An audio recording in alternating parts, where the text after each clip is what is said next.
Isang sawa ang natagpuan sa loob ng banyo ng isang bahay sa lungsod ng Quezon. Nataong may naliligo pa naman na makitang sawa. Naloko na. Si Oscar Oida, naka-alerto 24.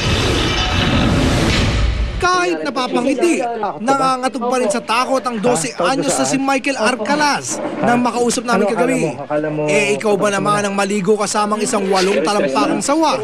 Dakong alas 6 kagabi, naliligo si Michael nang maramdaman niyang hindi siya nag-iisa sa kanilang palikuran sa Ago Street, Barangay Claro, Project 3, Quezon City. Pagpasok ko po, naligo po ako. Pagkatapos po, nung nakita ko po siya dyan gumapang, hindi ko po yun, parang hindi ko po pinansin. Pagkatapos po nung magbubuhos po ako, nakita ko po siya, kala ko po kasi pupo.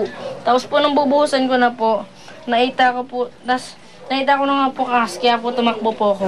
Nagsisigaw raw palabas si Michael at sakto namang narinig siya ng kapitbahay na si Geoffrey Juan na agad na sumaklolo. Nung nakita ko, sabi ko, ahas nga. Sabi ko, hindi, sawa to. Hinila ko na. Pero hindi ko kaya, talagang kapit. 4 na kami, yun, nailabas namin. Nang mahuli ang sawa, agad nila itong isinilid sa isang drum para di makapanakit. Ilang beses na rin parang nakahuli ng ahas itong si Geoffrey. Kaya nga raw kung tawagin siya sa lugar, boy suma. Pangatlo nga yung isa na patay namin, pinasagasaan namin doon, cobra. Meron doon sa bahay, ganyang aba, pinatay ko rin cobra yun. So ikaw si Suma dito? Oo, suma kong laude. Katabi lang daw kasi ng creek ang kanilang lugar. Kaya marahil, madalas sila kung dalawin ng mga ahas. Pero payo niya, huwag siyang gagayahin lalo na ng mga kabataan. Kung makakita raw ng sawa, huwag na huwag daw itong tatangkaing hulihin. Sa halip, ipagbigay alam sa mga kinaukulan. Wala siyang kamandag, pero pag kinagat ka, siyempre dudugo yun kasi malaki yung pangil niya. Nakatakdang i-turnover sa Parks and Wildlife ang nahuling sawa. Oscar Oida, naka-alerto 24.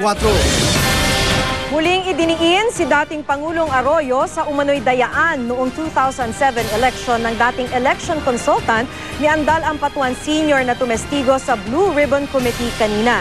Idinawit din si dating Senador Miguel Zubiri pero pakiusap niya, lubayan na raw sana siya ng kanyang mga kaaway. Nakatutok si Chino Gaston. So are they trying to destroy us one by one para sila'y makapasok? Huwag naman po sana. Maawa naman po kayo sa amin. Malinis naman po kami lumaro. We campaign like everybody else. We go around. Yan ang pakiusap ng nagbitiw na dating Senador Miguel Zubiri sa kanyang pagharap sa pagdinig sa Senate Blue Ribbon Committee kaugnay ng umano'y dayaan sa mga eleksyon noong 2004 at 2007. Magugunitang nito lang Agosto, nagbitiw bilang senador si Zubiri matapos lumabas sa recount sa mga boto nila ni Senador Coco Pimentel na ito ang nanalo noong eleksyon ng 2007. Pero mariin ang pagtanggi niyang may kinalaman siya sa sinasabing dayaan. I would like to refute all that was stated by this Mr. Ahmad Loy Mamukao, and I hope he was here. Because whatever he said is a complete lie. Kasinungalingan po yan, mga kapatid. Hindi rin daw niya kilala si Attorney Ahmed Mamukao na nag-ugnay sa isa umanong pinsan ni Zubiri sa sinasabing dayaan. Ayon sa kwento ni Mamukao, ang pinsang buo raw ng nagbitiw na senador na kinilala sa pangalang Alex, ang kanyang kinatagbo sa isang boxing gym sa Maramag, Bukidnon para kunin ng ilang kahon na nalaman niya kalaunan na may mga election document. Kasama raw nito ang isa pang lalaking kinilala lang sa pangalang Rudy. Bumili pa ito si Alex at Rudy ng mga halaman na binhi ng mga 90 cm sa mga taas ng lansunis, mangga, suha. Nilagay po namin sa likod ng likod ng kinargamin namin na karton para ang labas niya mga plants. Sinilip ko yung mga cartoons, mga 3 or 4, gano'n. So nakita ko mga blank forms na nakalagay election returns yung isa, tapos certificate of canvass, certificate of votes, saka ballots. Ngayon lang po ako Kwento ni Mamukao, isang Bong Serrano ang nag-utos sa kanyang makipagkita sa pinsan ni Zubiri. Kilala raw niya ito dahil matagal na raw itong taga-Partido Lakas. Ayon kay Mamukao, April 2007 daw nang magpatawag umano ng meeting ang dating Pangulong Gloria Arroyo sa Malacanang.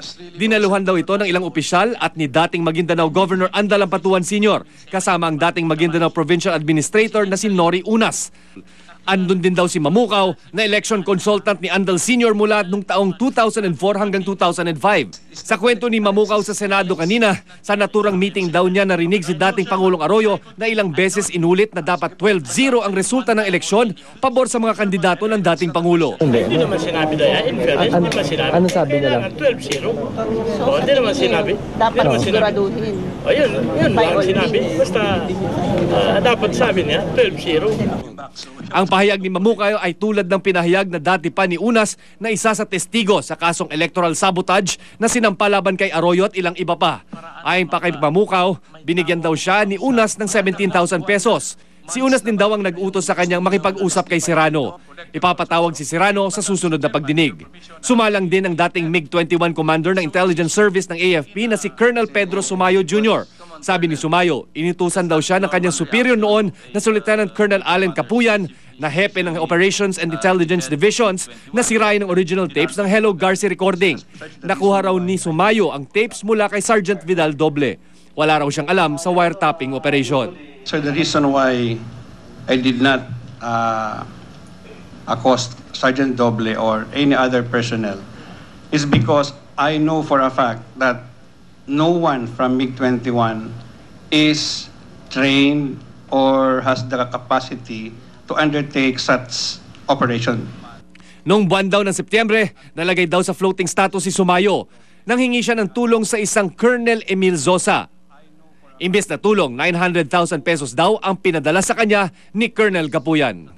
Na-turn over sa Senado ang pera at ipapatawag daw sa susunod na pagdinig ang mga taong nabanggit sa affidavit ni Sumayo. Chino Gaston, Nakatutok, 24 Oras. Patuloy pong sinisikap ng GMA News na makuha ang reaksyon ng kampo ni dating Pangulong Arroyo kaugnay sa muling pagdidiin sa kanya sa umunay dayaan noong 2007 elections. Susunod! Singil sa mga text message, mas mura na simula bukas.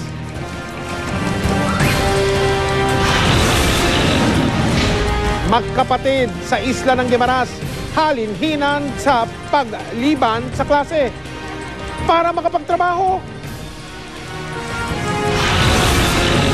At sa China, mahigit 70 sasakyan nagkasya sa isang parking lot na pang 50 sasakyan lamang.